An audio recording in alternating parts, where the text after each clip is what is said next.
Halo, Assalamualaikum warahmatullahi wabarakatuh. Perkenalkan, nama saya Anissa Nur Fauziah dari jurusan Akidah dan Filsafat Islam semester 2. Di video ini saya akan mereview sebuah artikel yang berkaitan dengan ilmu alamiah dasar. Sebelumnya, terima kasih banyak kepada Ibu Paridah Napilah sebagai dosen pengampu mata kuliah ilmu alamiah dasar yang telah memberikan tugas ini sebagai pemenuhan nilai pada ujian akhir semester 2.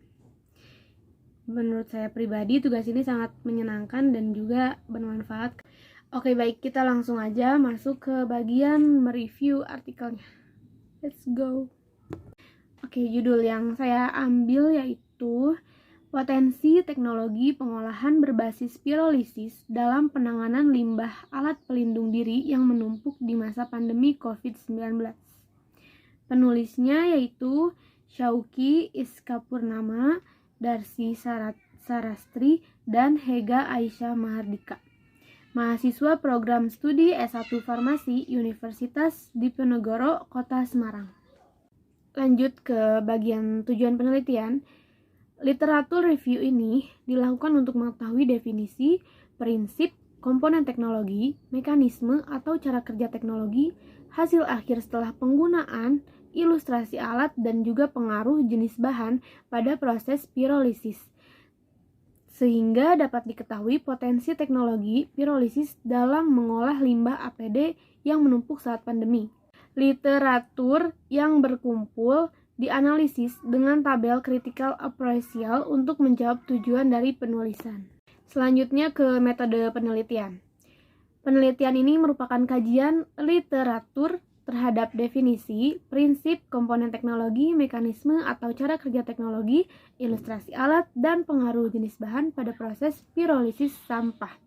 Sumber kajian ini adalah data sekunder yang digunakan termasuk dalam internet, laporan penelitian, proceeding, dan artikel jurnal nasional maupun internasional yang membahas mengenai pemanfaatan teknologi pirolisis dalam mengolah limbah sampah APD. Oke, kita bakalan langsung masuk aja ke bagian teori analisis atau pembahasan dari artikel ini. Pirolisis. Sebelumnya, apa sih pirolisis itu? Kita bakalan bahas dulu apa sih arti dari pirolisis.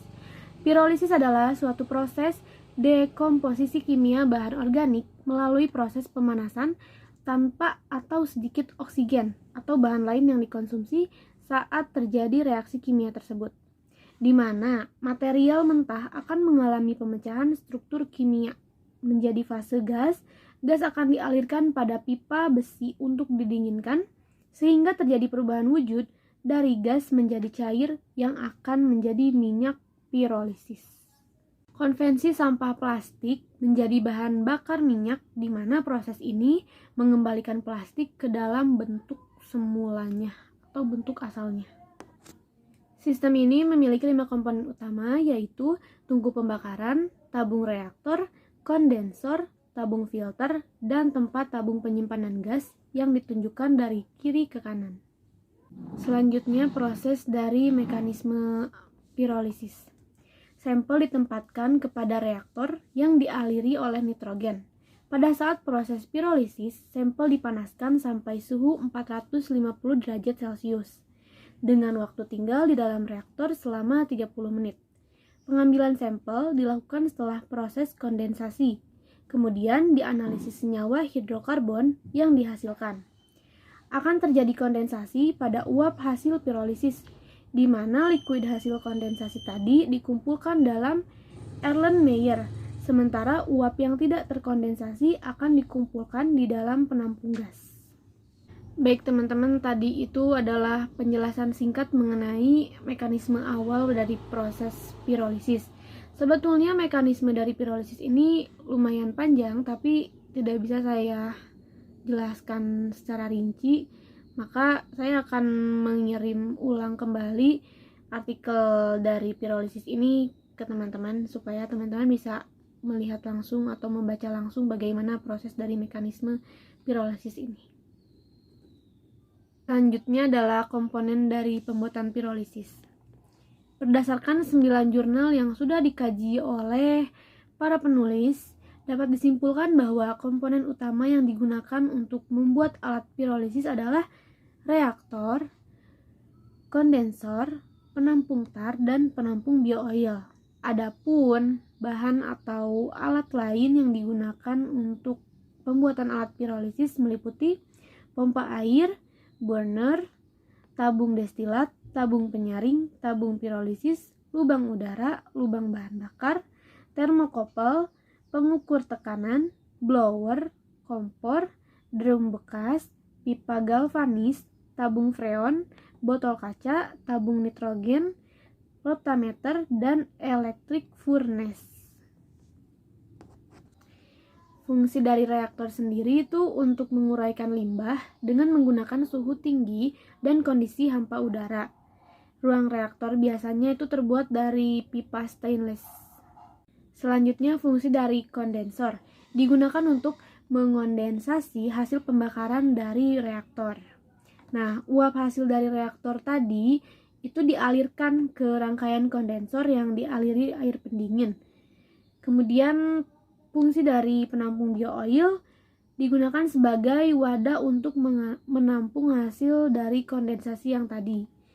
Sedangkan fungsi dari penampung tar itu adalah sebagai wadah penampung uap yang tidak terkondensasi. Kemudian hasil akhir dari proses mekanisme tadi adalah pirolisis lambat secara keseluruhan berupa karbon, uap air, karbon monoksida, dan karbon dioksida. Sedangkan hasil dari pirolisis cepat berupa uap air, arang, gas, dan uap minyak PPO atau primary pyrolysis oil sebanyak 50-70%. Pengaruh jenis bahan terhadap proses dari pirolisis. Sampah organik berupa daun dan ranting tanaman bisa dikonversi menjadi bioil sebagai bahan bakar alternatif menggunakan proses pirolisis. Rendemen bioil terbesar dihasilkan dari proses pirolisis 100% ranting kering, yaitu sebesar 24,3%. Lebih tinggi dibandingkan bahan baku daun 100%, yaitu sebesar 15,5%. Kesimpulan dari artikel ini adalah teknologi pirolisis didefinisikan sebagai suatu sistem pemanasan tanpa oksigen yang mengkonversi sampah plastik menjadi bahan bakar minyak dengan cara mengembalikan plastik ke bentuk asalnya. Prinsip teknologi pirolisis yaitu konversi sampah menjadi bahan bakar minyak, di mana proses ini dapat mengembalikan plastik ke bentuk asalnya. Teknologi pirolisis ini dapat digunakan sebagai solusi untuk mengatasi menumpuknya limbah alat pelindung diri pada masa pandemik ini, di mana bahan penyusun alat pelindung diri adalah pada umumnya yaitu plastik. Oke, selanjutnya adalah pendapat atau pandangan pribadi saya mengenai artikel ini. Saya pribadi melihat teknologi pirolisis ini adalah sebuah upaya yang perlu diapresiasi dan perlu dikembangkan, karena pada masa pandemi ini kita benar-benar berhubungan dengan teknologi gitu. Di saat sampah dari APD menumpuk, kita akan merasa bingung kan, bagaimana ini pengolahan sampahnya, dan pemerintah pun patut mengapresiasi dan mengembangkan teknologi dari pirolisis ini karena akan sangat membantu untuk keberlangsungan hidup manusia. Baik, saya akan cukupkan review materi pada video ini. Semoga video ini dapat bermanfaat untuk kita semua dan untuk saya pribadi. Kemudian terima kasih saya ucapkan kepada Ibu Farida Nafila dan teman-teman yang sudah menyaksikan video ini. Semoga kita selalu dalam keadaan yang sehat. Amin ya rabbal alamin.